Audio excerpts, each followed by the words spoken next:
Guys അതാ ഞങ്ങൾ അട്ടനും പോട്ടനും നമ്മൾ ബാംഗ്ലൂർ എത്തിയിട്ടുണ്ട് കേട്ടോ. ബാംഗ്ലൂർ ഒരു ബസ് സ്റ്റോപ്പിലാണ്. ഇവിടുത്തെ പേര് എനിക്ക് കറക്റ്റ് ഓർമ്മയില്ല. ഞങ്ങൾ സെർച്ച് ചെയ്തുകൊണ്ടിരിക്കുകയാണ് ഇനി എങ്ങോട്ട് പോകുമെന്ന്. അങ്ങനെ ഞങ്ങൾ ഊബർ ബുക്ക് ചെയ്തു. നമുക്ക് ബാപ്പിസിറ്റ് ഹോസ്പിറ്റലിൻ്റെ അടുത്തേക്കാണ് പോകേണ്ടത്. അപ്പോൾ അയാളോട് കണ്ടിട്ട് വരാൻ പറഞ്ഞപ്പോൾ ചെങ്ങി ഞങ്ങൾക്ക് അറിയില്ലല്ലോ ബസ് സ്റ്റോപ്പിൻ്റെ ഉള്ളിലേക്ക് വണ്ടി വരില്ല എന്നുള്ളത്. ഇയാൾ പറഞ്ഞിട്ടുണ്ട് മനസ്സിലാവണ്ടേ. ലാസ്റ്റ് എങ്ങനെയൊക്കെ മനസ്സിലായി. ഞങ്ങൾ പുറത്തിറങ്ങി വണ്ടിയിൽ കയറി ഞങ്ങൾ റൂമിലേക്ക് പോയി. റൂമിൽ എത്തി ഗൈസ്.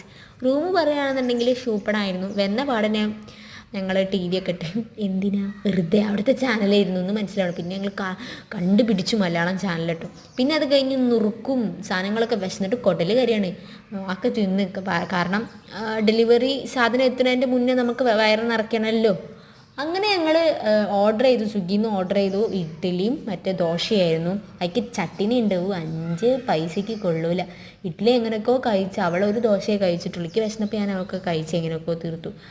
ബാക്കിയൊക്കെ അതിൻ്റെ ഉള്ളിൽ തന്നെ പെട്ടിയിട്ടിട്ട് പൂട്ടിച്ചിരിക്കുന്നു. പിന്നെ ഇനിയിപ്പോൾ ഞങ്ങൾക്ക് കുറച്ച് പരിപാടി എന്താണെന്ന് വെച്ചാൽ പുറത്തിറങ്ങി പോകണം. അപ്പോൾ ആ വീഡിയോസൊക്കെ ആയിട്ട് വരാം. അതുവരെ ബായ്.